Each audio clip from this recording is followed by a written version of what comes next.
আপনাদেরকে একটা রিয়েল এবং বাস্তব কথা বলি, সেটা হচ্ছে যে আহলে হাদিসরা ধর্ম নিছে কোথা থেকে জানেন? মাক্কা এবং মদিনা থেকে। আহলে হাদিসরা ধর্ম নিয়েছে রাসূলুল্লাহ সাল্লাল্লাহু আলাইহি ওয়াসাল্লাম এবং সাহাবায়ে কিরাম রাদিয়াল্লাহু আনহু থেকে।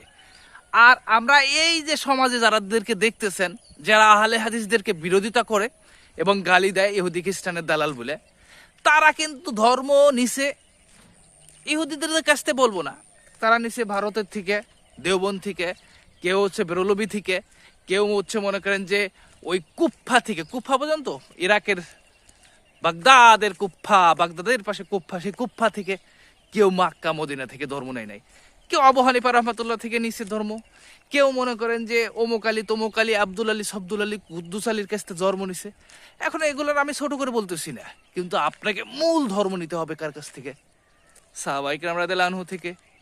আর তাদের প্রিয় রাসূল, আমাদের সবার প্রিয় রাসূল রাসূলুল্লাহ সাল্লাল্লাহু আলাইহি সাল্লামের কাছ থেকে নিতে হবে। সেটা না কইরা যদি আমরা এরকম ভ্রান্ত পথে চলে যাই, আর যাওয়ার পরে বলতেছে আমরা এই সঠিক পথে আছি, আর যারা সঠিক পথের রাস্তায় আছে তাদেরকে যদি বলি ইহুদি খ্রিস্টানের দালাল, তাহলে আমার চেয়ে বড় মূর্খ আর কে আছে বলেন?